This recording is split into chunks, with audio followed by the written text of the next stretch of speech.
Hello, everyone. I'm Jean-Claude BeyondMystic, and welcome to the show. Tonight's episode, of course, is A Break in the Clouds with Penny Kelly, who's just coming on scene here just in a second. Of course, you can find her work at pennykelly.com or consciousnessonfire.com. And, of course, you're on her YouTube at Penny Kelly.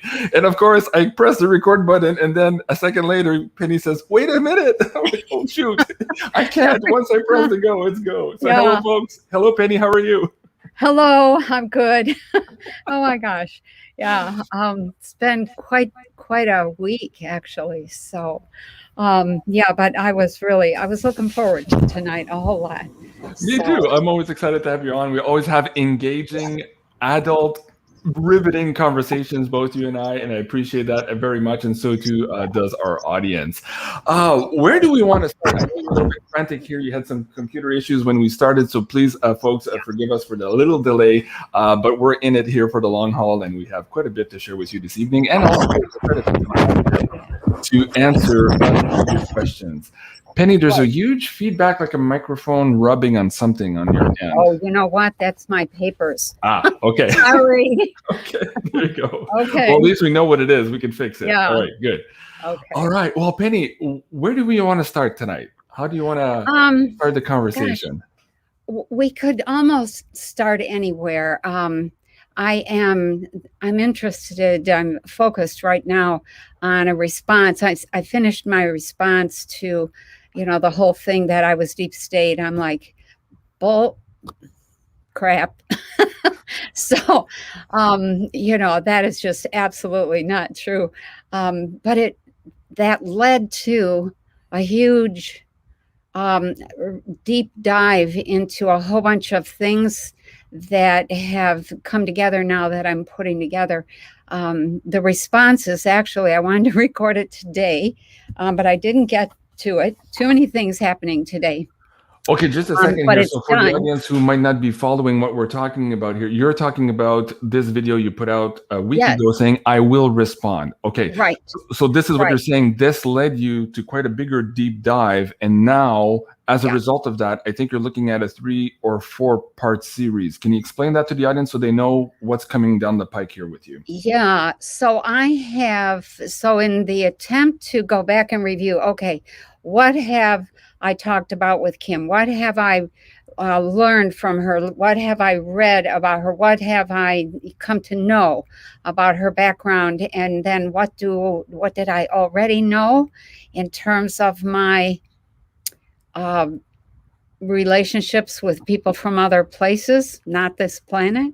So all of that came together, and I have a 4-part series. The first part is the response. What interested me, what caught my attention with Kim? What was that all about? So people, if you don't ask what I was interested in, then you're not going to know what I was thinking. So I thought, okay, I have to answer that. So that's part 1 of this longer piece that I'm putting together that really explains, this is what I heard. And this is where I see us being.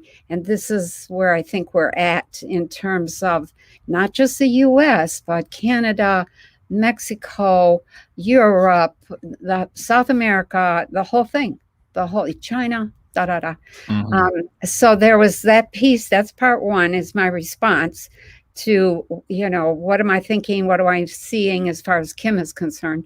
The second part is a deep look at the Can I just pause you there for a second too? Because I think that's very crucial. When you first had your interview with her and there was a little bit of backlash online, you and I had this conversation both on our show and privately. We said, well, before we jump to any conclusion here, because we are all very frantic, our energies are very high, and we are all suffering from this brainwashing and being duped over and over and over again. And so we're all frustrated now with everything we hear. So we get that. But what was interesting was your response to me was like, well, but wait a second here. Before you critique, before you don't look, before you dismiss right away, why isn't anybody asking me what I saw in all of this and why I was interested in the story? So I really appreciate that you're taking your time to set that up for the audience who might still be open to listening and to maybe broadening some of the information field that they're gathering. So a big thank you to you, Penny. And you say hopefully tomorrow you'll have that piece ready? Okay. It's all done. It's all done. You just need to record it. Okay. Right. Very good. Yeah. So that's part one. That part one forms my response. And then part two, in I'm putting part one together, I was like, people really need to see how the financial system did work and how it's working now, so that they will understand the kind of mess that we are in and the kind of amazing opportunity that's right in front of us. So that's part two, is the financial system, which is it's so interesting. Oh my gosh. And then part three is devolution, and all of the reading and the research and the thinking about devolution and how that could have been a plausible explanation of what's going on. And then part four is kind of a synopsis of a whole bunch of things that I've read, learned, thought over the years, plus some people that are saying, Trump is a betrayer, Trump has betrayed us, etc., and pulling all of that together. The stuff about Kim, the stuff about the financial system, the stuff about devolution, the things that people really intelligent people are raising questions about the situation we're in, and how do we deal with that? And I think if there's anything I would say at this point, it would be people there. It isn't a question of Democrats and Republicans. It's not even a question of Trump and Biden or who's president or whatever. It's really a matter of all of the groups that have been fighting for power over the last, I don't know, decades, plural, and who's gotten into power, and what are they doing, and how's that probably going to pan out?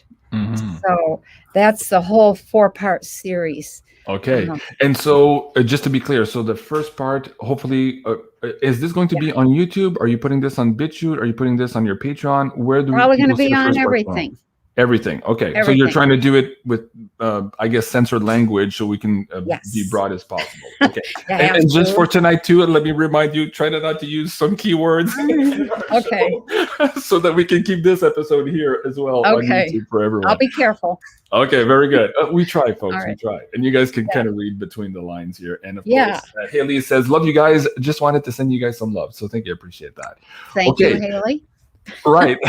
Now, in those series, I'm, of course, very interested in the financial part. Of course, you and I have talked about this before on the show quite many times. I do the Beyond Crypto Woo reports also on my show. So people are in tune now with the big changes that are just happening underneath our feet. And so most people are starting to feel that, hey, there's something happening, but they can't really put their finger to it yet because, of course, the mainstream media is kind of like, nothing's happening. Everything's fine. Go back to sleep. So there's something there. So I don't know if you want to talk about finance a little bit tonight.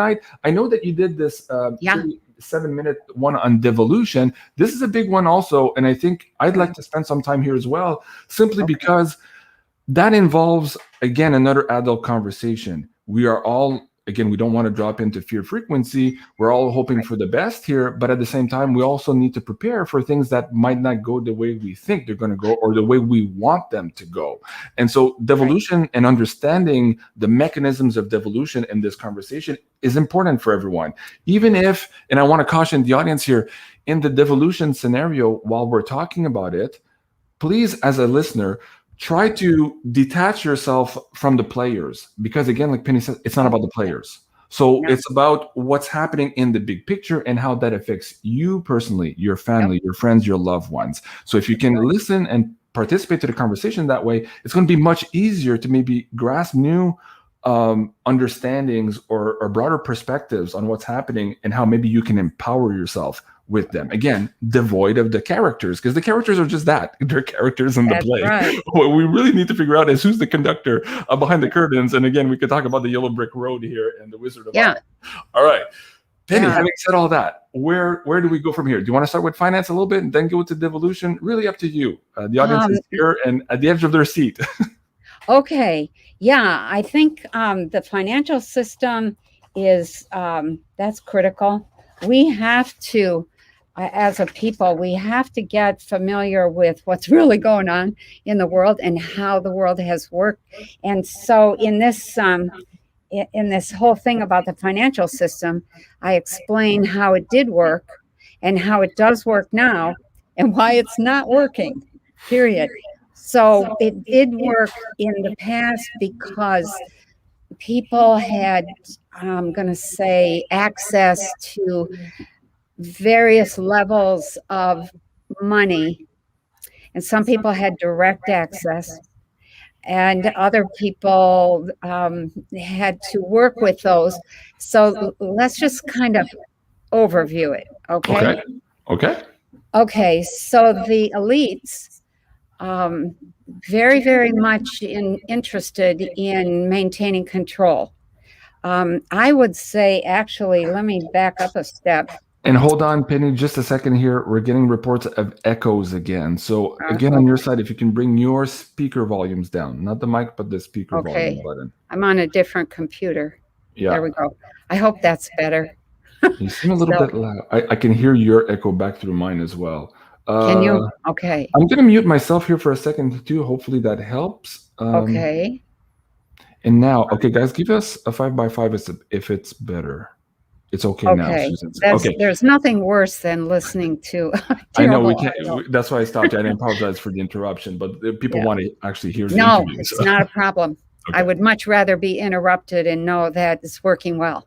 Right. So, all right. Yeah. So back to you.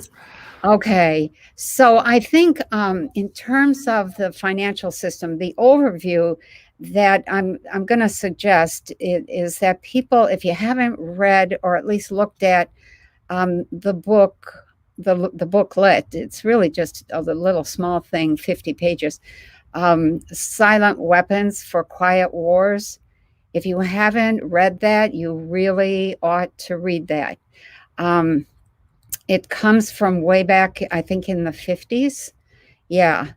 And so that, if you go to, I don't know if it's page 57 or what it is, but that is one of the critical pieces that sort of, I'll just read something. I'll read a paragraph from that, okay? Very good. So it says, let's see here. Okay, so the whole thing is about how do you get total control of a people, of a population?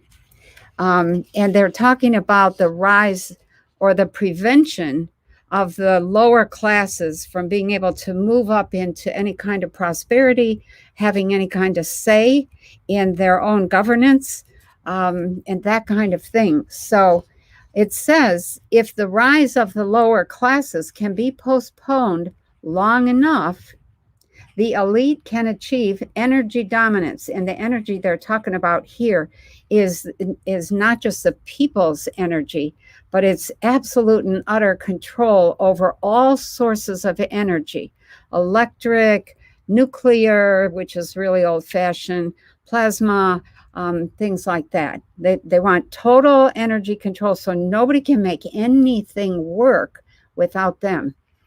So, and labor by consent, because you consent to go to work because you want a paycheck, will no longer hold a position of being an essential energy source.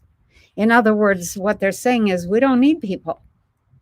We don't need people. We don't need them to labor. We've got our machines. We've got our robots. We've got our energy sources. Let's get rid of a lot of people. So until such energy dominance is absolutely established, the consent of people to labor and let other people handle their affairs must be taken into consideration, since failure to do so could cause the people to interfere in the final transfer of energy sources to the control of the elite. It is essential to recognize that at this time, public consent is still an essential key to the release of energy in the process of economic amplification. Therefore, consent as an energy release mechanism will now be considered. And that's the end of that little section, but it goes on a couple pages later. The primary reason why individual citizens of a country create a political structure is a subconscious wish or desire to perpetuate their own dependency relationship of childhood.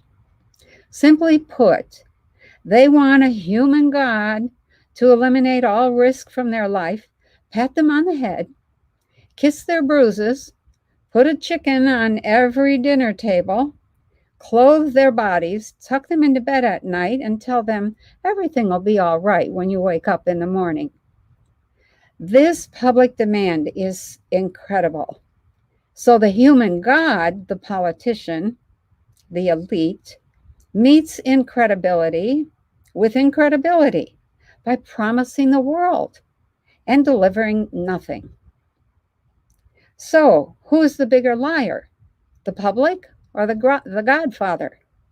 This public behavior is surrender, born of fear, laziness, and expediency.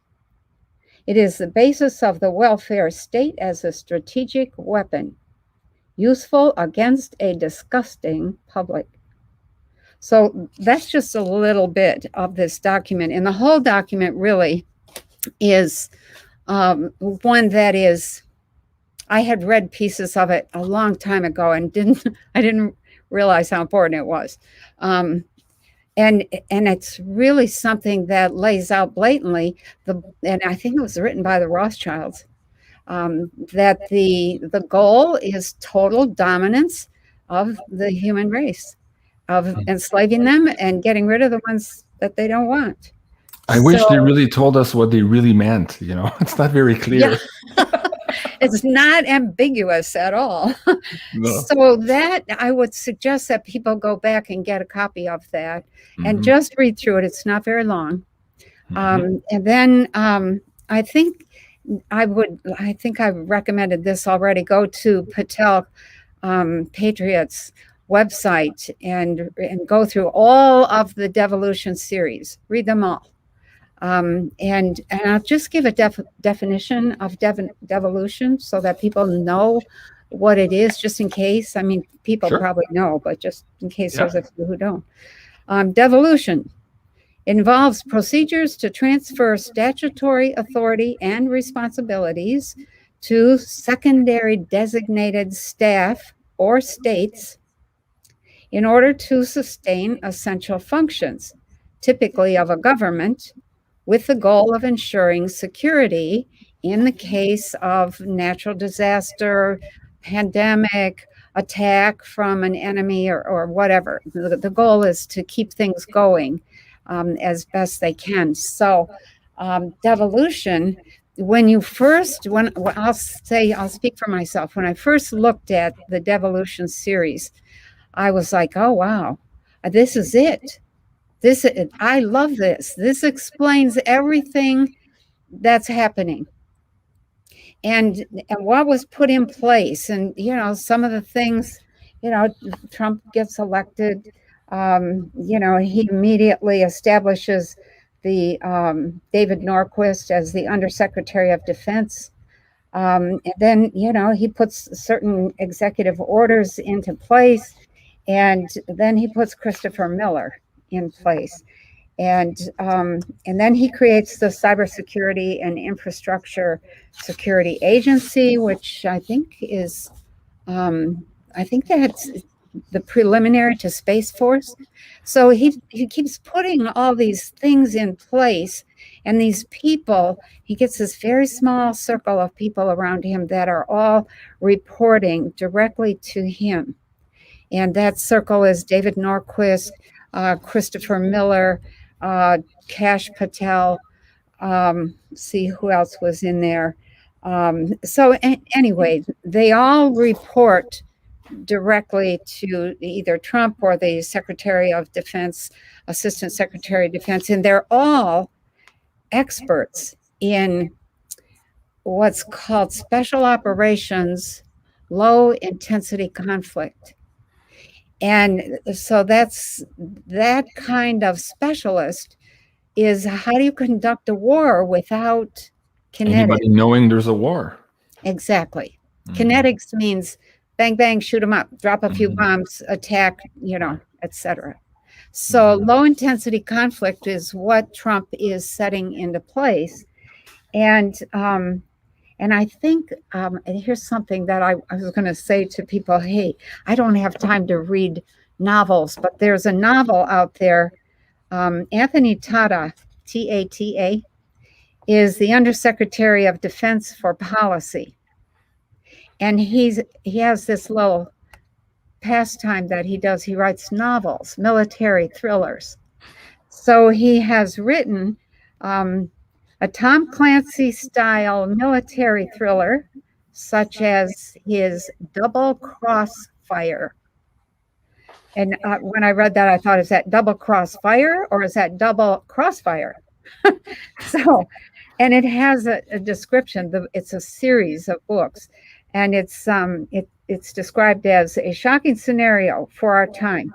Former Brigadier General Anthony J. Tata takes you inside a brilliantly conceived, brutally executed plot to overthrow our government from within. And you know what? I read that and I thought,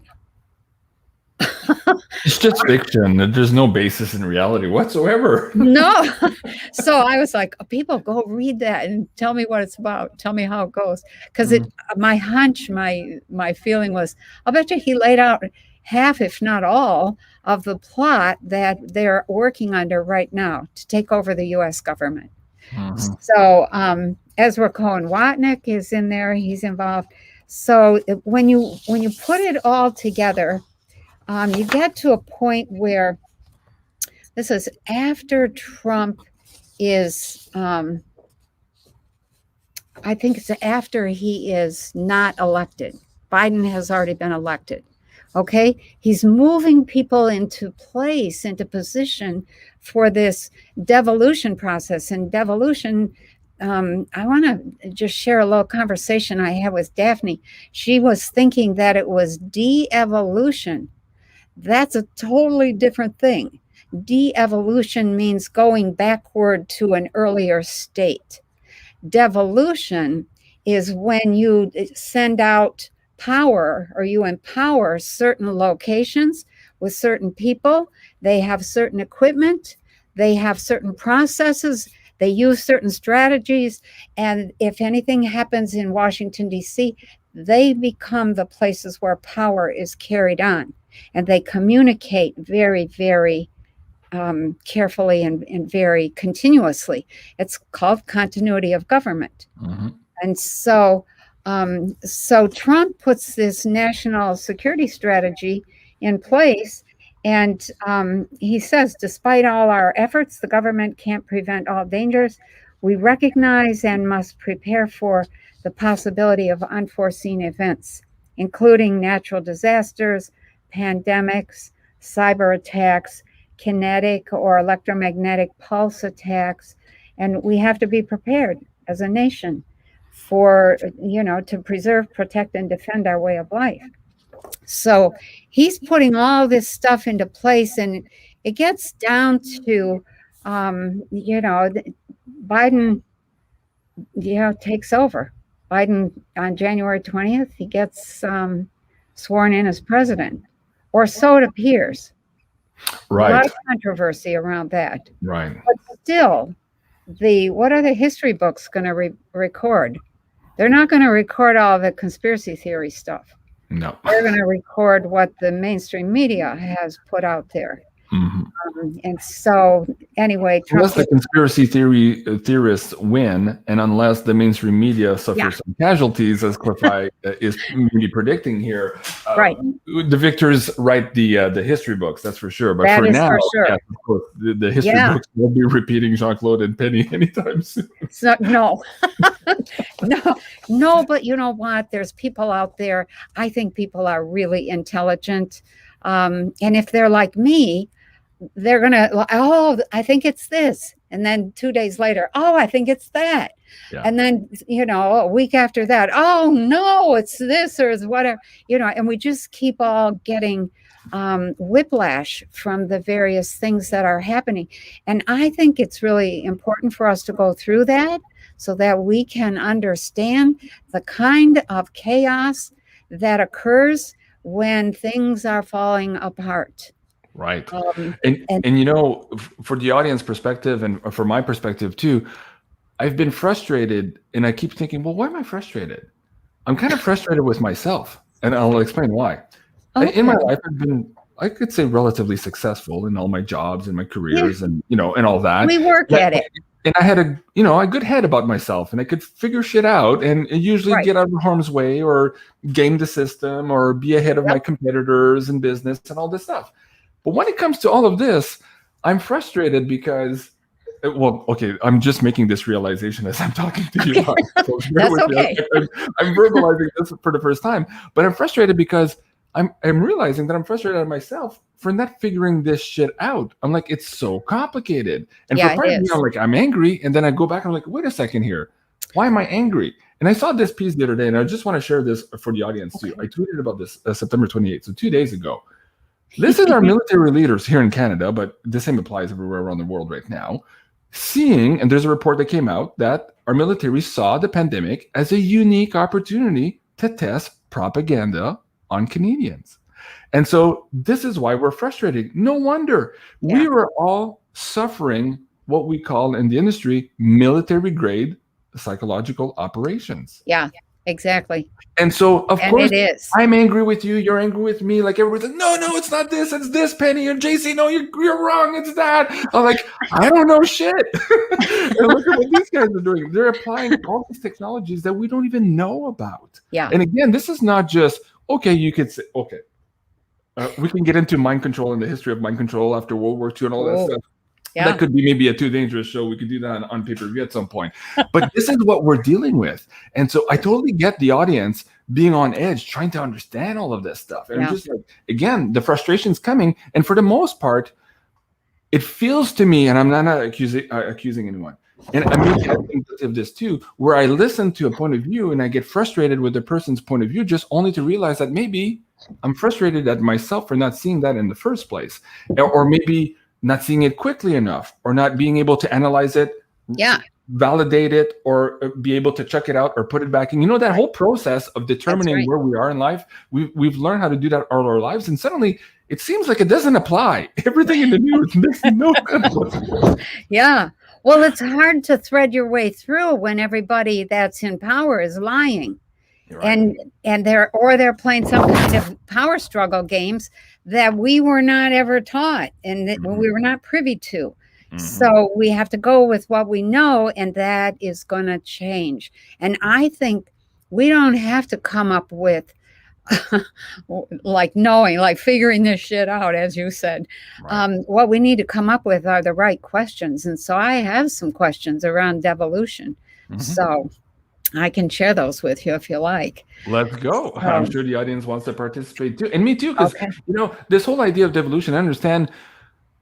I don't want to say I disagree with you, but I think it's both. It's both the de-evolving to some extent, and it's also for sure the decentralization of power, what you're just describing. Yeah, right. It's both. And I think for humans right now, it's important for us to have this conversation and to understand the ramifications of all of this. Because if we're looking at it, it's just another thing that's happening and we're not paying attention, we're missing perhaps big cues and big insights on where we should position ourselves. I know. The same thing as the ostrich that puts its head in the sand on the beach. I don't want to see the tsunami. I'm just going to put my head in the sand, right? Well, that ostrich is not making the right decisions as to move left or move right or whatever it is, right? It's not even seeing what's going on. So having this conversation of devolution and moving the needle forward, I think, is very important for us right now, even though it could be frustrating because we're all like, oh, fuck, that doesn't make sense. But then, again, you're talking about the silent weapons. Let me bring this. This is why I brought this. You said, okay, we don't need you guys anymore. Well, that's what, again, I wish they would tell us what they think. Well, they did. They actually put it on a rock. It's called the Georgia Guidestones, right? So we know what their plan is, but a lot of us still, because it's so diabolical, we're like, well, that can't be. I don't think like that. So there can't be humans who think like that. Who would do such a thing, like hurting children? My mind goes like, well, no, that can't be. Nobody does that. I know. Who would do that? Right. Okay. So let's get into some of these questions in Devolution, and let's spark the curiosity here of the audience. So here's my a bunch of questions. Okay. So these are what I call possibilities and questions. So the first, it starts, if Trump is on our side and he's trying to drain the swamp, number one, is he going to drain the entire country in the process? Because it sure looks like it. Number two, is he walking a very fine line, dealing with enemies, getting ready to betray or double cross them at the last minute? And when you watch his behavior, it's hard to tell. It's hard to tell. It's very hard to tell. When you see him, you know, pushing the jab kind of thing, then you're like, what? And then, you know, you hear some of his other rhetoric and you're like, yeah. So, you know, it's a possibility that he's walking this very fine line with his own agenda in mind. Okay. And you know, it's hard to tell. We're in this fog of woo. And again, for everybody who's going to be out there and saying, oh, no, I know it's this and it's that. How do you know? I don't know. I'll be the first one to tell you, I don't know. I have a lot of questions and I don't know. Of course, I know everybody's lying to me. So that helps. You know, when they're speaking, I know they're lying. But what's the reality? I know they're lying about something, but what's the reality? So I don't know. And again, I'm like you. I'm just trying to see where this is going. Right. And right now, it feels like we're at critical time. Keep going. So let me just very passionate. Ask another question. Number three, if Trump had his own plan, has his plan failed and he's caught in a trap of his own making? And I may come back to that at the end here. Number four, when the 17th letter of the alphabet says, quote, you have to show people. You can't just tell them, you have to show. You know, my question is, well, is this what we're supposed to see? That there was massive corruption? We already knew that. And how much showing do we need? We got it. We see it. You know, it's like, oh my gosh. Number five, is Trump deliberately taking down the U.S. for the benefit of the cabal and a smooth move to the New World Order? Is that what the devolution is? Because either way you look at it, if he's taken the country apart for purposes that have to do with we're draining the swamp, or he's taken it apart to move to the New World Order, we are still taken apart. So it's like, well, you know, what's he doing? What's he doing? So number six, did Trump set up the continuity of government plan and implement devolution as the last step in breaking up the U.S., a step that would break us, yet would still maintain power for the cabal via the devolved government? Who's he devolving to? What's in place?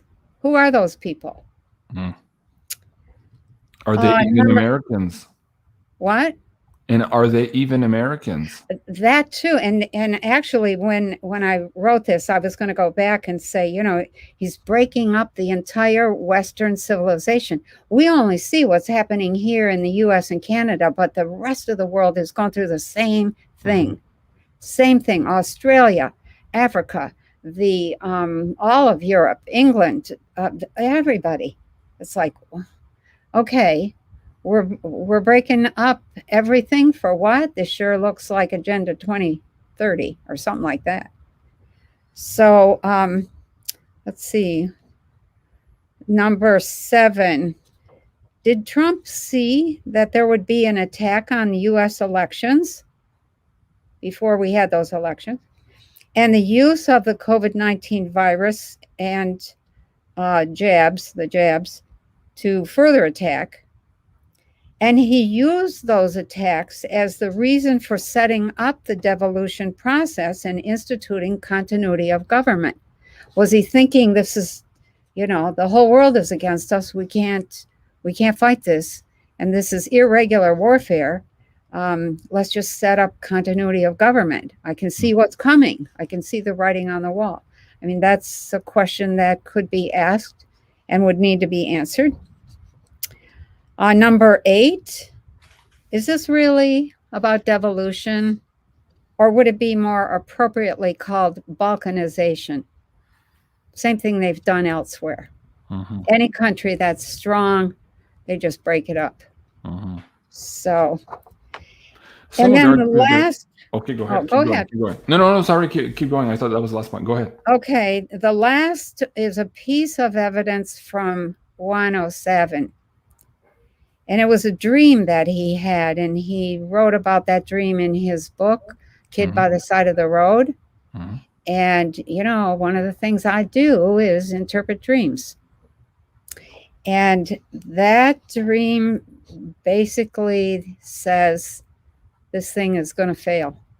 So the entire effort to make America great again will fail. And when you read that dream and you analyze it frame by frame, it's like, oh, wow. He had a dream, 107 had a dream that the plan is not going to work. And I think that he was greatly, greatly disturbed. He woke up in a cold sweat from that dream, and just was like, oh my God, it was a horrifying dream. And when you read it, you can see why he tries to avoid saying names, but it's pretty clear who at least one of those names is in that dream. And you can see the motions that the events and the incidents that have occurred have followed that dream almost perfectly. So I just like, oh, wow. If you haven't, I'm going to actually have a conversation with Daphne in which we analyze that dream, because it's really, really a key piece. And since 107 is a key player in that whole Make America Great Again thing, I think it was a warning to him that whatever you guys have put in place is not going to work. So I'm not sure what his role is. I haven't listened to him enough. I've listened to a few things, but I really like what he has to say, or I did until he told Michael Jaco, well, we have to go through a near-death experience, but then it'll be wonderful afterwards. And I was like, what? Okay, dokie. So there's, I think we're headed into that near-death experience now in the next couple of weeks, and we'll see how we behave as we come out the other side. So it's, a person has a near-death experience for what, 40 minutes, maybe 10 minutes. Right. What's a country's near-death experience? 4 months instead of 40 minutes. Yeah. What do we have to be aware of? So that's a piece of the devolution conversation that I want to present, that I think we have to consider, as it may be a real effort to devolve power in order to save what we can of the U.S., because there was really nothing left of it. The illusion that we were all laboring under was that there wasn't a United States. And when you start looking at the extent of the corruption, then you have to say, wow, was there anything that we believed in happening? Was anything real anymore in terms of our government, our law and order, our rule of law, whatever? Right. Somebody in the chat is making me laugh. Says, "Oh, this stuff is enough to make a man or a woman take a drink." I agree. Okay. Yes and no. Yes, we're having Oh a my conversation because, and again, there's a few people saying, "Oh, she's asking these questions because she's not awake," and I have to tell you, sir, she's asking the questions because she is awake, right? I Because she's am. not swallowing the Kool-Aid right, left, and center here. We're trying to figure things out. And again, we just started the show by telling you we are all suffering from military-grade psychological operations. That's right. So all of you in the chat who say okay. Says who? Because you listen to 107 or so and so. I'm like, great, good for you. I'm telling you, I don't know. And I have some of these same questions. Now, let's go to the devolution part, because for me, when I look at, I agree with what you just said too. Yeah. We don't have an America to save or Canada to save. In my understanding of things, we are moving into another era, and these old systems, all of them have to be destroyed in order for us to create the new. Everyone here trying and hoping that we can salvage the situation and the white knight comes in and we're going to fix everything. I think, and this is my opinion, personal opinion, I think you may be wrong on that. I think believe that this stuff has to go in order for us to create what we want to govern our planet, as opposed to being governed, as we started the show, from the nanny state. If we're asking to fix the nanny state, why would we do that? That's the last thing we want. And again, going to the thing about being awake or not, we're very awake to the distortions, the corruption, and this is what we're talking about. And it's so pervasive that it is possible that both scenarios we're looking at right now are true at the same time. So this is, again, is the confusing part for the audience. And you and I talked about this in the last show, where cognitive dissonance meets some of that internalization in that inner knowing or that discernment, is to be able to hold, juxtapose paradigms until such time as one fits. And right now, again, I see people in the chat, oh, this doesn't fit, I can't listen, I'm going, okay, it's fair, you can do that. It's hard. I sympathize. It's hard to get your mind around all this. Yeah, and I started the show by saying it's hard for me too, and I'm frustrated. And I'm realizing that I'm frustrated at myself, even though I'm trying to understand all of this stuff. And like I said, I've been using a process of discovery, of verification, of remise en question in French, to reevaluate what I think I know all my life. And it's always worked. Yeah. And I have to say, in the last little while, I don't know if it's failing me or I'm just crazy. Ditto. Right. I mean, I'm not really stupid. Right. None of us are. But when you look at what's going on, it's an education. We are getting an education that will last us for hundreds, thousands of years, because I see this as a step into a whole new level of consciousness, and a naivete that we had about government is going out the window. It's going to be washed away. We are going to be much more savvy in terms of governance, in terms of financial systems, in terms of people and their stories, in terms of media. The internet has been this fabulous school of, look at all the people out there and all the stuff they're saying, where'd they come up with that? And, those kinds of reactions. And then you come across something that you go, wow, I didn't know that was going on. We're having an education that is absolutely top-notch in terms of how not to run a country and how to get to a whole new level of consciousness and awareness. And what do we want? I ask that over and over, and people don't know what they want. And I know what I want. I know very clearly what I want. And we know what we don't want. I want to live in. Yeah. Yeah, but I think people are afraid they're afraid that they'll be asking too much. And I'm like, no, don't be afraid of that. You're not asking enough. Go for it, reach for it. Yeah. We are moving toward a very, very wise, astute, intuitive, intelligent way of being. I love it. I mean, we're paying. This is our education. We're paying heavily for it. We could screw up and lose, but I don't think we're going to.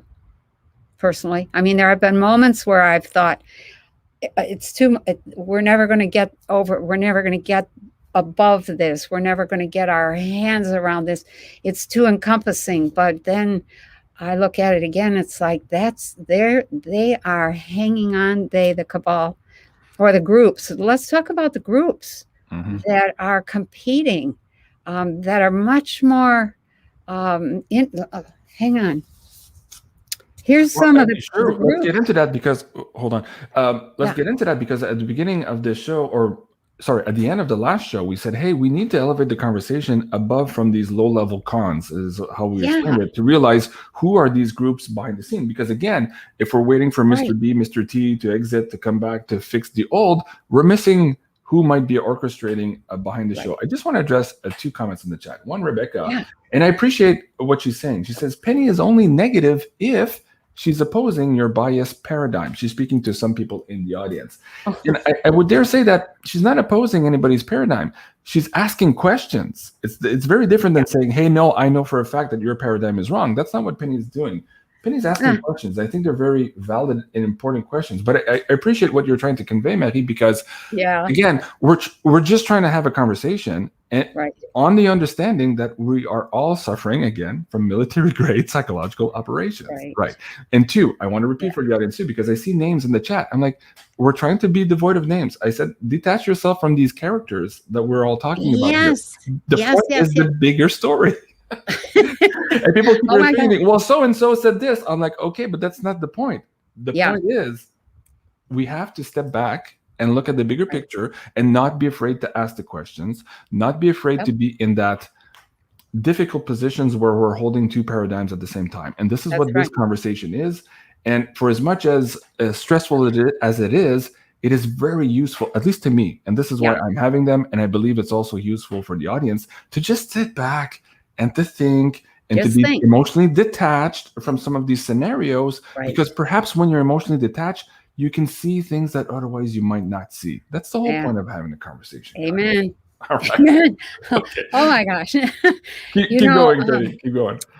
Yeah, I would just second that. It's been difficult for me because I started out absolutely in love with Trump and what he was doing and 100% for him. But when it's been as difficult as if you're raising a child and you get to the teen years and you discover that child is stealing or is involved with a gang or he's doing drugs or he's, whatever, something. And you're like, how did I not see this? Where did I go wrong in raising this child? It's the same kind of sick feeling in looking at, oh, wow. Okay. Here I've been supporting Trump. I've been really one of his best cheerleaders. And now it's like, wait a minute. Now there's evidence here that says there's more going on than what you're seeing, what you're acknowledging. And once you start to look at that, then you have to take a more neutral position. It isn't negative.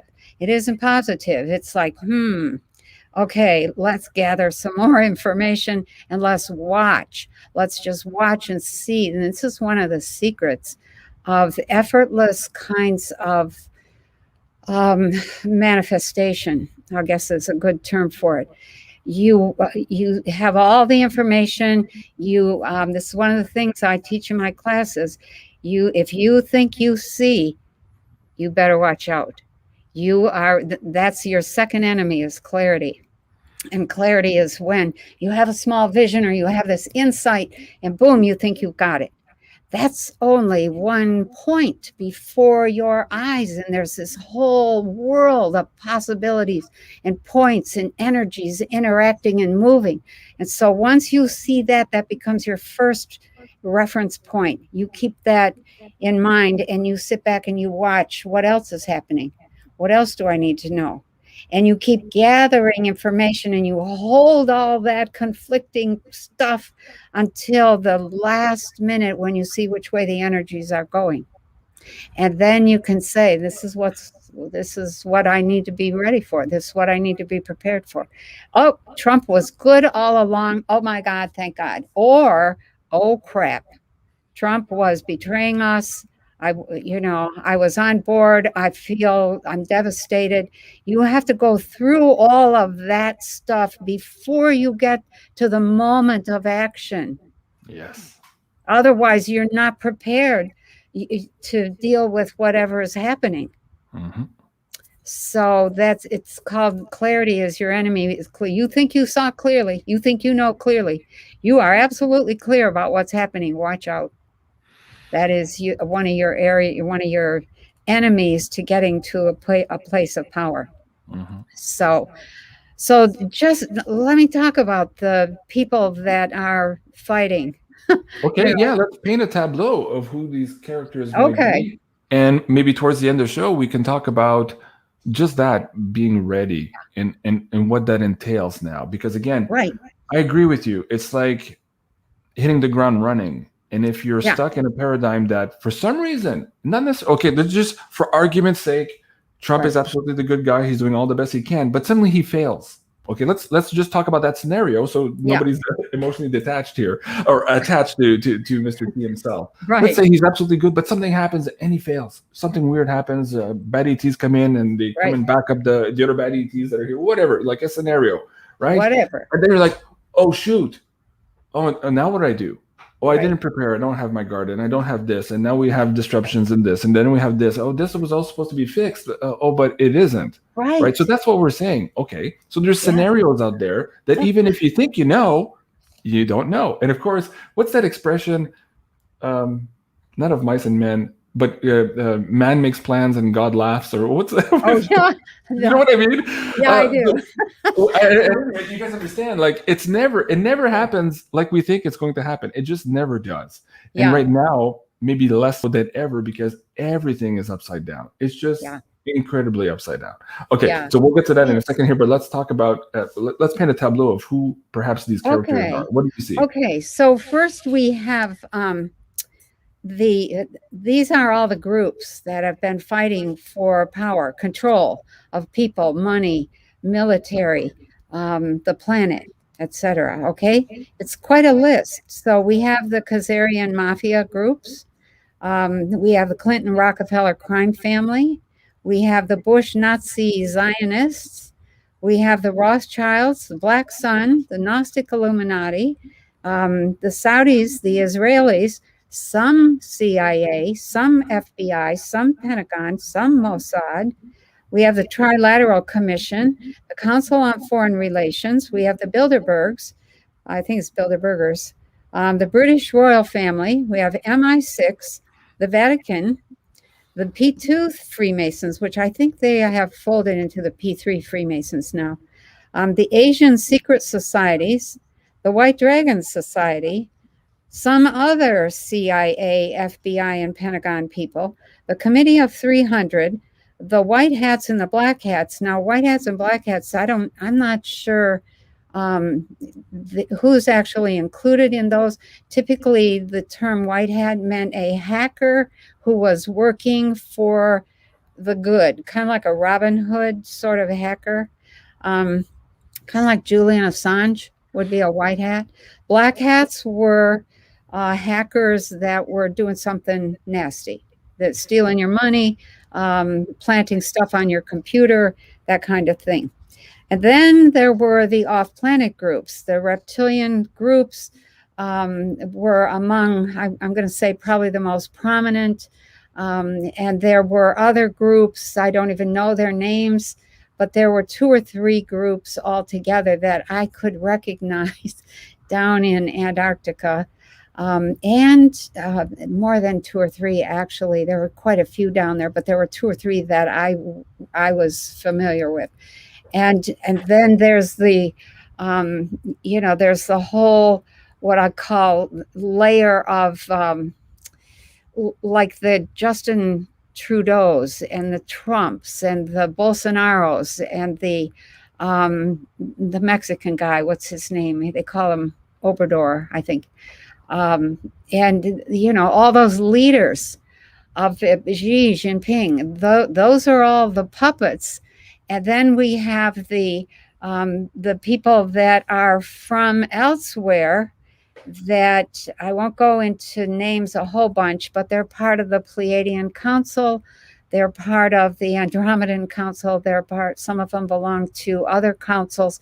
And then there are some that are here that just come because that's their philosophy.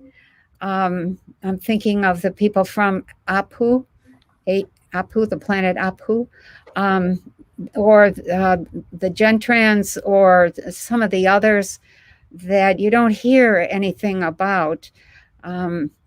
But they are all holding this space for us to wake up, become much more mature in terms of how we run a planet, and to wake up to the point that we can at least begin by resisting the takeover that was happening, that was being managed by the Dracos. And the Dracos that were at the top gave up and left. Okay. There's some of the others, I think, hung on for a little bit, but I think most of them have said, we're out of here. We're out of, we don't care what happens to you people. You're probably going to blow one another up, and we don't care. We're out of here.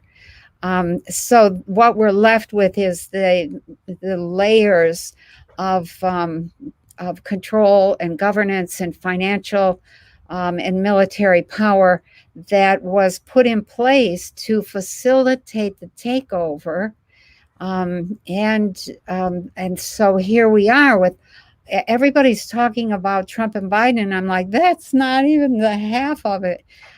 There's so many other groups, and what happens with the groups that are on what I'll call the dark side, they get upset with one another and they break apart, and then they form an alliance over here with this group to make something happen, and then they have a falling out, and so there's this constant breaking up and reforming of new alliances, and that doesn't seem to sink in to people that are looking at what's happening here in the U.S. They're still just focused on Trump and the elections and the virus and things like that. And there's much, much more going on.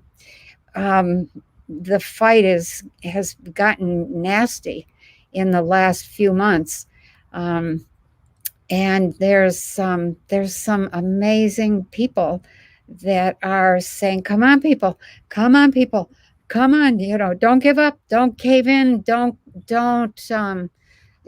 capitulate to the dark side, to the idea that there's a virus out there. Don't capitulate to any of the rules that they're trying to implement. Don't believe their fake financial system. None of that is real, and we have to understand natural law. There's really only one natural law, and it's a hefty. It's a biggie. All the rest derive from that. Then that, I mean, I usually talk about 2 or 3 natural laws, but the main one is you are a bunch of frequencies. And when you change your mind, your thinking, your attitude, your feeling state about something, it's because your frequencies have reorganized and a new pattern is being projected out there. That frequency pattern that you are projecting impacts the entire cosmos. It's like a bunch of iron filings. You end up, if you put iron filings on a paper and you run a magnet over or under it, you can see all the filings will move around depending on where you put the magnet. If you have 2 magnets, you get some, or 3 or 4, you get some very interesting configurations. And so you are one of the magnets projecting a frequency set out there, and the whole bunch of other filings, frequency, have to reorganize to accommodate your thought, your attitude, your action. And so we aren't seeing our power, and we're not realizing that everything we say and everything we're focused on and everything we're worried about is going to create exactly that, because the universe just organizes around the base concept, which is, coronavirus, or it's a collapse, or it's whatever it is. And we have to get to a point where we start really talking about, okay, what are we creating? What kind of governance do we want? Let's say that devolution is real. How are we going to interact with those half a dozen places, states that power has been devolved to? What kind of who's going to start new banks and get involved in the financial systems of the future? Who's going to set up new healing clinics that people can trust, that don't have the taint of the old medical system is really not going to be trusted for forever, because of the damage that they're doing now and the lies and the deception that is being engaged in. I hope that doesn't get us in trouble, JC. So, how are we going to grow food? If the food has been poisoned for the last 40 or 50 years and heavy metals dumped on everything and the sky is full of crud, how do we clean that up? Do we know how to use frequencies? We do not. We have to learn how to use frequencies to clean the sky, clean the water, clean the blood, clean whatever. Those things are waiting. They're there. Those are technologies that I'm familiar with. If I know it, then it's out there in people who are way, way above me and who have the means to make stuff happen. There's a lot of new talk that we need to be talking. So I feel like I'm on a rant. I better be quiet. So no, I let you go there, and somebody said also, yes, we're having an adult conversation. Thank you for that. And somebody says, hey, that's very clear. So I let you go because, again, this is where we need to put our focus on and coming together. And I know that a lot of these topics are divisive, and they're meant to be divisive. That's the psyop behind it. Divide and conquer. That's what they're doing to us. But if we can turn that around and make that be a source of deep thinking, then we got their game and they lose. Period. Yeah. I've said many times, it's either deep state or deep self. Take your pick. Take your pick. Yeah. Oh, man, there was a comment earlier. I'm trying to remember what it was. It's scrolling so fast, guys. There's like 2,000 people. Hey, while there's 2,000 people in the chat, please hit the like button. I appreciate that. We're trying to rebuild our community. And also hit the subscribe button. This is my third channel. And of course, we keep getting kiboshed for trying to share the truth with you guys. So I have to say something. I saw a little thing go by. Somebody said, it sounds like she's talking from anxiety. Damn straight. I'm very anxious that we're going to make this leap, this step in the way that is for our benefit. And it's been like pulling teeth to get people to really get on board and to say, this is where I'm going. So there's a certain level of anxiousness there. So good intuition, whoever that was. Right. Well, that's perfect, because I wanted to bring up this tweet from earlier. I want to share this with the audience if they haven't seen it. Hold on a second. I just lost the page. This interview here. So Catherine Edwards, who's on my show, just interviewed Cliff High today. And what's interesting, because you're talking about this anxiety for us taking this giant leap forward for humanity, right? So we're excited, we're all giddy because we see that it's just around the corner. We have to go through a few things here, but we see that. And Cliff was saying in this exact interview today, he has to check his emotions himself too, because he feels like a kid on his birthday or the kid on Christmas Day about to open the gifts. He says, well, we're not there yet. I can't think about this yet. I know. We need to do some of the things here and be responsible. So guys, do go check out that interview. It's on my Twitter now, and you can find that on Catherine Edwards' I think they put it on BitChute because some of the conversation there might not be appropriate for YouTube. But go check it out. But that's what we're trying to get at here, folks. And thank you everyone for sticking with us here in this conversation. there's Yeah. positivity in all of this. And what we're trying to gather here is that if we pay attention to the bigger picture and not the characters themselves in the play and some of this polarity that is pitting us against each other, we have a shot at this. And the shot at, well, either way, okay, let me put it this way. My opinion again, guys, not only do we have a shot at this, universe is on our side. We have the energy behind our backs. Okay, so we have a shot at this. Yeah. Universe wants us to do this, and we can do this, and we will do this. And this is perhaps why the dark actors, the bad actors, call them what you will, they're acting so frantic right now. They're out of time. They're the ones who are out of time. They are. Right. We are starting. But again, they only have 2 weeks left. If we're being tricked into repairing the old, we're giving them more time. You see, this is the point of this conversation. Think about what you're really saying. If we want to fix all of that stuff, we're giving them more time. No, they're out of time, and I don't want to give them more time. It's our time. It's it's your time here in the chat. That's what we're really good at. So in the meantime, okay, Penny, let's take a few minutes here to talk about the financial system. Cliff was also saying here, like you, the month of October, there's 2 main weeks. I think he said October 5th to the 15th. Big emotional tension rising, I believe it was, and then in the 20th, tension going down. So there's weird stuff going on, and there's quite a few. What can I say here too? I can't say that. I apologize, folks, because I'm thinking out loud here, and I was wanting to read something that pertains to this, but I was told it's not exactly ready to be out yet. So, but let's talk about what you're seeing here with not just the financial system, but the dismantling also of the networks that hurt small people. Let's just put it this way. There's a huge wave of information that's about to hit and going to wake up a big portion of the population. You and I have talked about this before, and we're apparently very close to that moment now. Could be hours, could be days, but it's not years and it's not a couple of months. We're very close to that.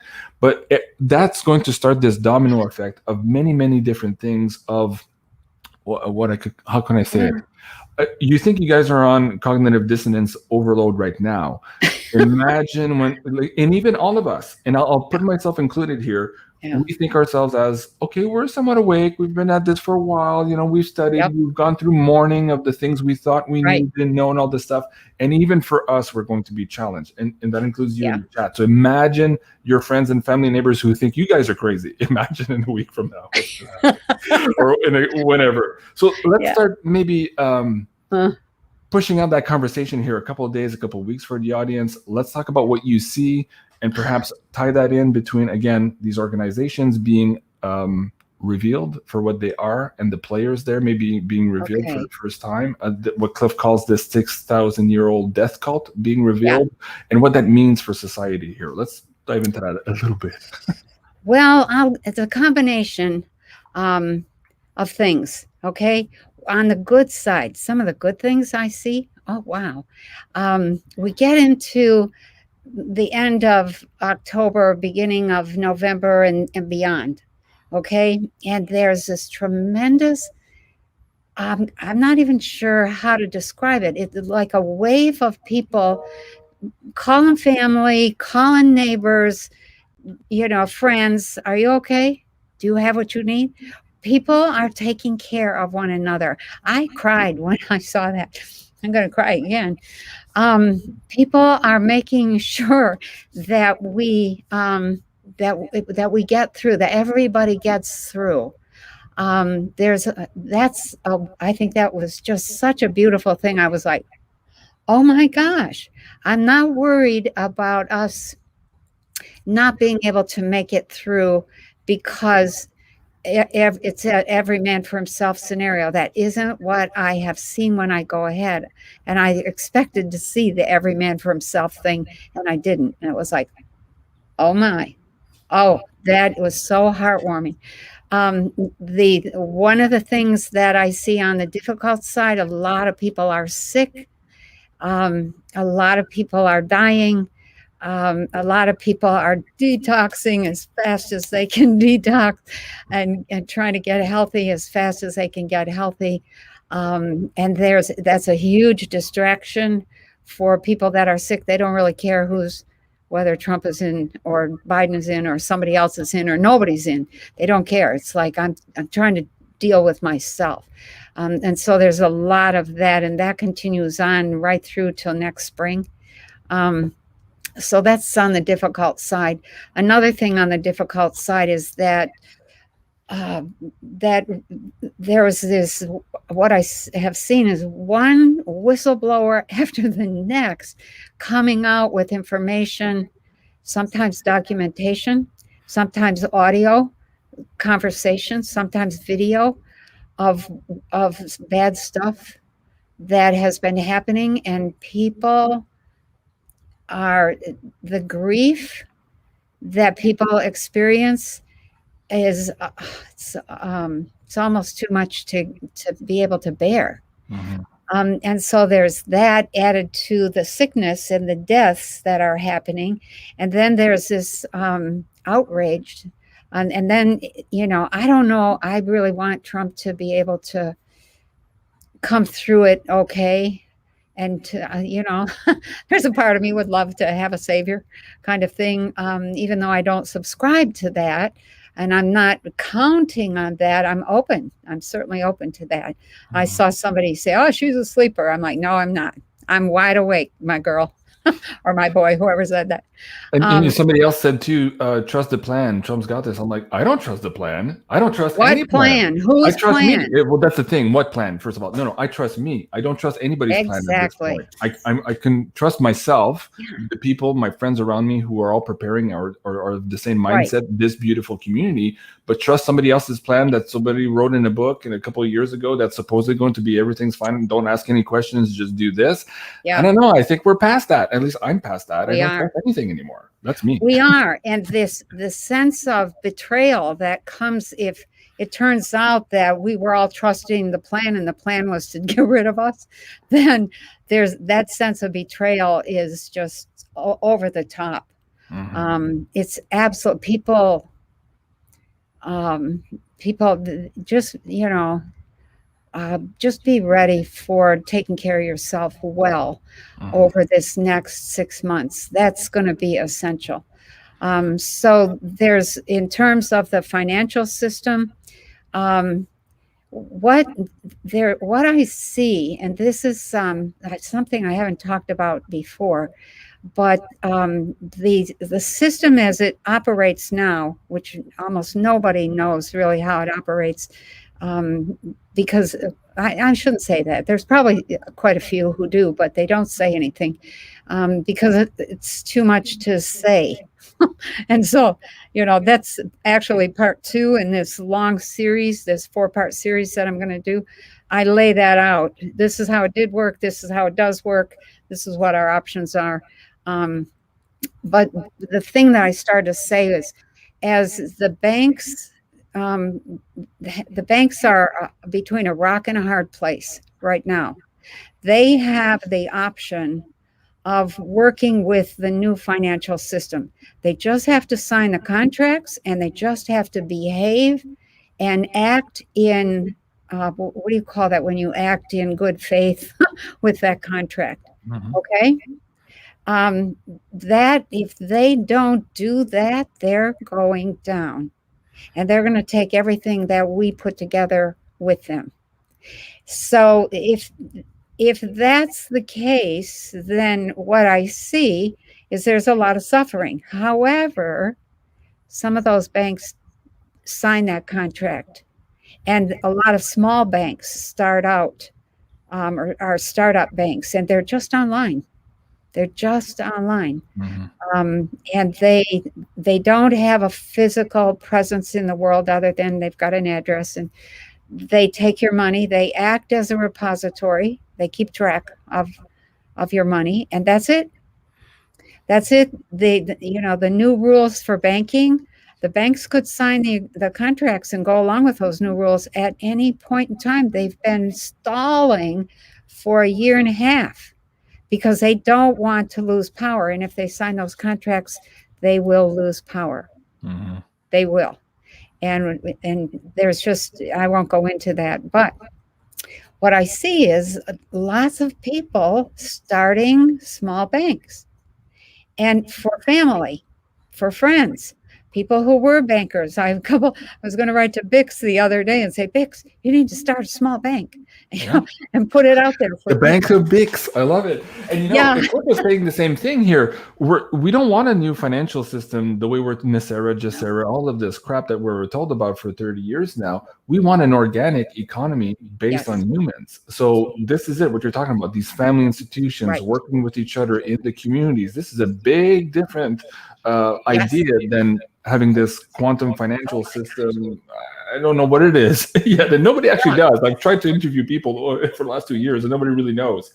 So I talk about the quantum system and all the systems that are out there in this part 3 that I'm doing, and it becomes clear what's what and what could work and what has to work, and the opportunities that are going to be there for people to take back their own power and run their own lives, financially as well as in a lot of other ways. I hope we're ready for that. That's the consciousness piece that I think we have to get our mind around. If we're still looking for sugar daddies, then we got a big problem, problem. But if we're willing to say, well, I don't know how that should work, but I'm going to do this. And you learn as you go, and it works, and then you have a new system. So, do you think in your look-sees, when I had David Morgan on and Cliff High for the Silver Woo episode, both David and Cliff thought that at some point here we would go back to not just a metal standard, but a bimetal standard or a tri-metal standard. That's right. How do you see that fitting in here to Same thing. Again, I don't want to say system. I want to say this new organic economy of humans here taking root. Right. What I see is that we go back to gold and silver and some of the rare earth metals, platinum, even copper gets a special place. So, and that steadies us. Okay. A lot of people that have, like the big banks, have been buying gold and hiding that, and buying silver and trying to control the price of everything. And they, I don't know how they're going to unfold that, but they're not going to have many choices. I do know that. And I won't say, well, let me just say this. They're not going to have many choices. Okay. They either play along, or else, or else they don't exist. And their gold gets confiscated, and their silver gets confiscated. And there's some things that I've seen that I don't want to say because it's just going to upset the, some people. But we do go back to gold, silver, and platinum. I'll use platinum to stand for rare earths, that kind of thing. And there's a new system that gets announced. It's really pretty shaky. I don't know if it's going to last. But is that the second one that's going to fail? From Cliff High's Webbot data, he saw 3 kind of reboots. The first one was this great reset, which apparently already is stillborn, and now this new one here that they're about to introduce is again perhaps the second try at this, which is also going to fail, and then eventually the organic humans, and again not system but economy, would take root. That's right. That's exactly what I see. Yeah. I didn't realize he was seeing 3 like reboots. But yeah, that's a very good description of it. The Great Reset is just gonna, just gonna bomb. It's just gonna go out. The second system serves as like a birth mother that brings out some of the gold and silver and other things of value, and some land as well. There's some things, oh my gosh. Anyway, that then serves to feed into the next system, which, I'm just going to say it.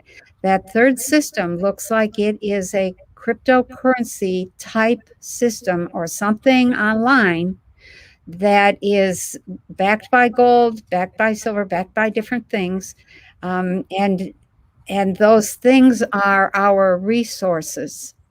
They are backed by our resources, and that comes to be not because the powers that be say so, but because the people are like, we're doing it this way. Exactly. You do what you want, Mr. Government or Mr. Global. I think Catherine Austin Fitz calls it Mr. Right. Global. Right. We're doing this. And that eventually becomes very, very solid. So again, Cliff was saying the exact same thing here. And he thought, and he said he stands by his prediction that at some point here, we would go back to Reggie Middleton, who, of course, was demonized for his deep invention for Veritasium and how it could solve a lot of, the problems in our financial systems. And so, of course, nobody wanted that. That was the issue at the time. But apparently we are going to want that and absolutely need that. And Cliff was saying, yes, also that could be part of how they would use a system, either Veritasium itself or a system like that, or offshoots of that, to tie both gold and silver here to the backing of this new economy. So that's fascinating. Guys, go check out that episode. It's on my BitChute. Again, I did it for free. I'll have to check that out. I'd be very interested in what they said. Yeah, absolutely. Yeah. Well, let's talk about your silver predictions, because again, both Cliff and David Morgan were on the same page. And of course, this is the silver guru, the technical guy, and of course the silver woo, all the way out here in the woo. And they were both saying the same thing in terms of where silver was going. And it was fascinating because it lines up with a lot of your predictions as well. Yeah. David. Let's share that for this audience, perhaps who don't know what we're talking about and who haven't heard some of these predictions. What do you see here in the next couple of weeks, months, in terms of the precious metals finally maybe breaking out of this control and manipulation? And then let's talk about February of next year, which was also, again, on Cliff High's target. I believe he said February 20th, I think he said. So, okay. Yeah. The next couple weeks is kind of like, I call it the period of holding thy breath. Everybody's like, oh, the federal government and the financial system just don't make it. They go down. The federal government closes down large parts of its operation. They try to keep some things open, but eventually even that goes down. The financial system is just like in absolute utter chaos.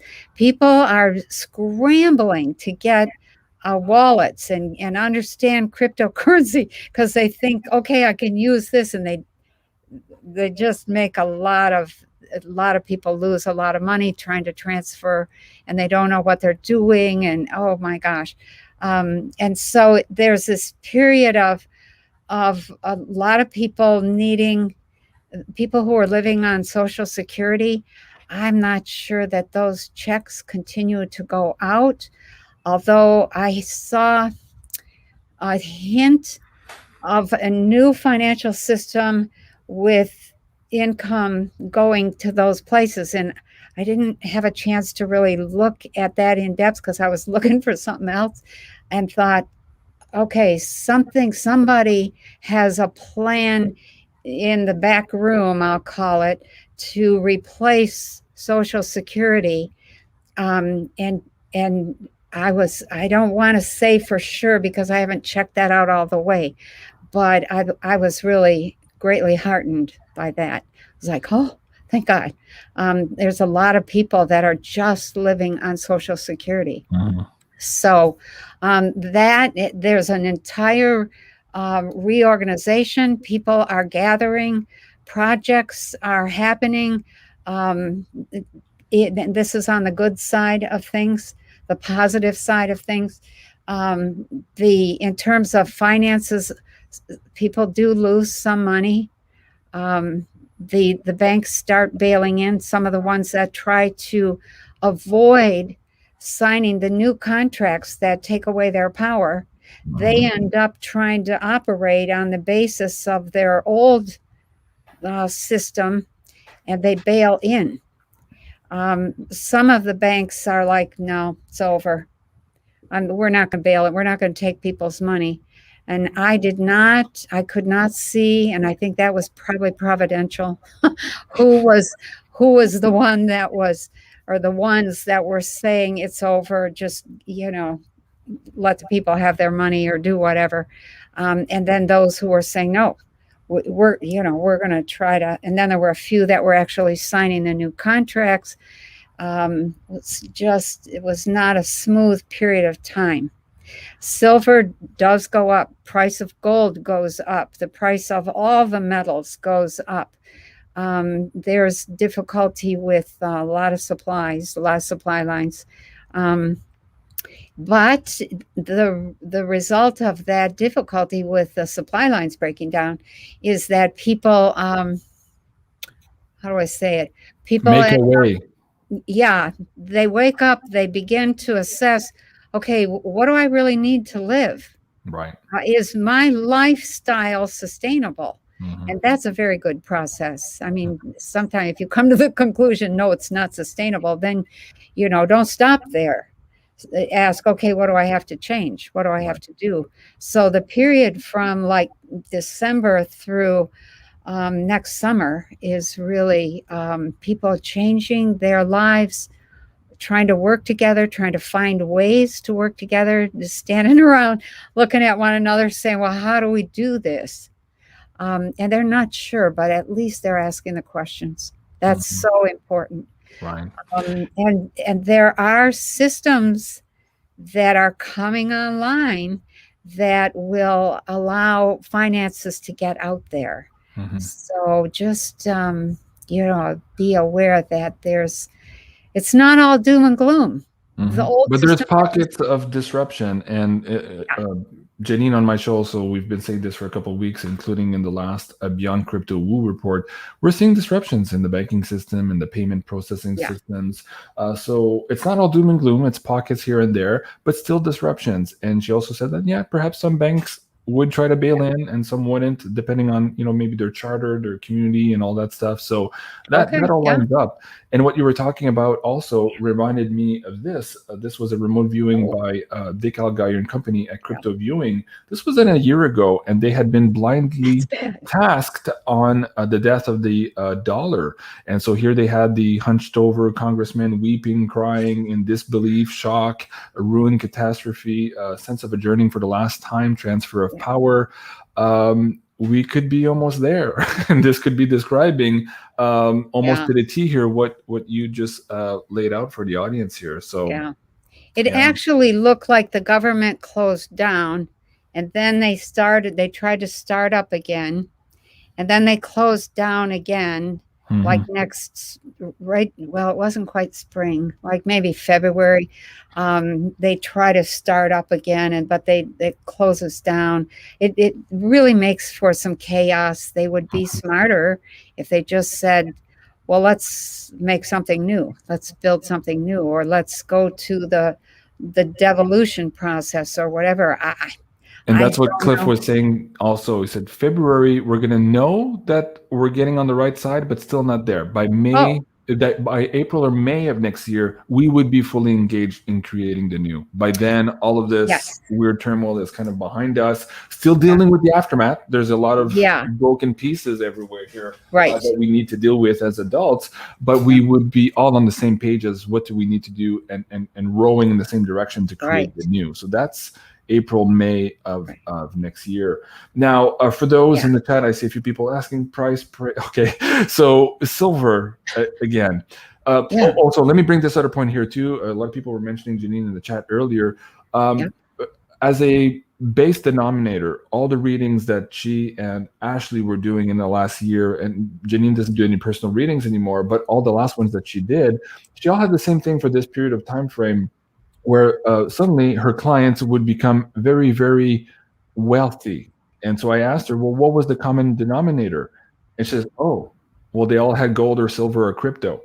last year, right? Yeah. So they were already stepped into this new economy that's going to emerge. They already had a foot into it, as opposed to the people who are still hoping and holding to the old stuff and not getting ready. And that you just explained the panic here that Cliff High was saying, also the panic to own that's going to happen here in crypto very soon, where people are frantic to create their wallets and all of that.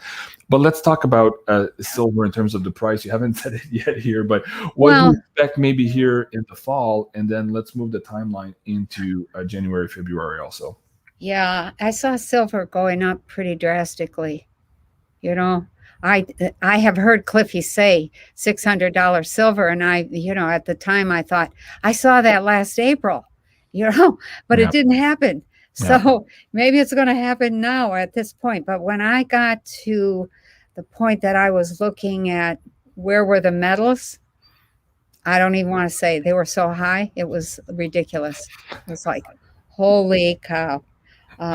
You know, that's a lot. That is almost an unbelievable jump. And it goes up and it stays up. We're getting close to $2,000 there for silver. I'm like, oh my God. And then it goes back down. It levels out a little bit, but it gets to the point where it goes down because nobody's selling. Nobody will give up their silver. Nobody wants to transact, in other words. This brings up another thing that I saw. Some of the big banks that have been buying gold and silver kind of secretly, hoarding it and not reporting it on their bank account. They end up, I'm not even sure how to describe it. They end up starting smaller banks with some of that gold, and some of them sell gold or silver because they're desperate for money. But that, you know, I was like, oh, wow. Okay, lots of conflicting and chaotic kinds of behaviors, people doing all kinds of stuff with the metals, but everybody trying to get more of them. Everybody. Yet the thing to do would have been to buy it, you know, beforehand. Yeah, to buy it when it's $22, like yesterday with the silver crash. It was actually under $22 yesterday. Oh, wow. So can you imagine? Let me bring this coupon code here, the discount provided to us by Miles Franklin. This is at beyondmystic.net/silver. The weekly special here, you can get the Philharmonics at $365 over spot. Let me bring that link down, guys. Again, Andy's hard at work here. He was on the show here today. He hasn't slept in the last 2 weeks, too. The week prior, he sold 18 tons of silver. Never seen that before in his whole career. He says it's absolutely frantic right now. People trying to get physical silver in their possession. So I would say get it, people. Get it. You know, sorry, Andy. So it's just going to add to his... I know he's happy to be busy, but he's saying, oh my God, I have to hire all these new people. I said, that's a good problem to have. Yeah, but here's the other issue that he was talking about, not in today's show, but last week. He said, we're getting to that point now, JC, where I might get that order or that phone call one day and I choose not to fill the order not because it's not a great price or a great premium, but because I don't know that I'm going to be able to source metal the next day. Yeah. So what do we do, right? So he says we're close to that point now. He says when we're seeing all this volume right now, and the fact that we are in a silver deficit, and the fact that industrial demand is through the roof, and now investment demand is through the roof, he says everything's pointing to at some point we can't source the metal. And he was saying today too that what was supposed to be in inventory last week is now 4 weeks delayed, and so he's starting to see there's some stress in the market here. Of course, there's a lot of people who are buying really rapidly. Again, guys, beyondmystic.net/silver. Get a hold of Andy and he'll set you out there as best you can. Yeah, get what you can, people. Get what you can. Yeah. Again, not financial advice, guys. But you know, like Andy was saying too here today, he's looking at this technical chart, not just the woo-woo side, but the technical stuff. We're in this like 30-year cup and handle situation here, and it says with everything that's happening now, like, does anybody really believe it's going to go down at this point? You know, it might go down from a technical standpoint, like these bankers trying to maybe shake hands again, shake the weak hands out of the market, or get out of their short positions or cover their shorts. But that's going to be temporary lived. And what you said too, if you're waiting for that moment to go down, you might not be able to even get it at those prices. So again, every day is a good day to get. That's right. Oh my All gosh. right. Oh my God, Penny, we're an hour and a half into this already. It's crazy. Is there anything else you absolutely think is important in this conversation for the audience? And first of all, again, a big thank you, Penny, because this is a hard conversation. And I think so far, every time we're doing it, we're raising the bar with the audience, and we're showing that we can come together and look at some difficult topics and understand that we're all in this together, and understand that we're all being, at some level or another, at some point, we were duped. And so we need to be, cognizant of that, and be careful with each other, be careful with ourselves, like what's the word? I don't know what the word is, but anyways, be gentle, I guess, even with ourselves as our frustrations grow because we don't understand what's going on. I absolutely love these conversations. And so a big thank you, Penny, for that. Sure. So, I think it's forget the blame. There's no point in that. That doesn't go anywhere. Yeah. In some ways you want to, at some point, maybe discuss, and this is down the line, or people would want to discuss among themselves, well, what really happened here? What did we learn? That kind of thing. Right. But the big thing, I think, is really the world that we're moving into, the kind of consciousness that is going to be demanded of us, the things that we have, the opportunities that are waiting. There are people out there watching us right now, people from other places in the universe, and they're watching us with the attitude and the idea that we'll see how big a step they can take. We'll see how quickly they can recover their senses. We'll see how fast they can move past blame and vengeance and got to get even and all that kind of stuff. And how quickly they can say, well, we need this and we need that, because they want to help. But they aren't going to step in unless asked or invited.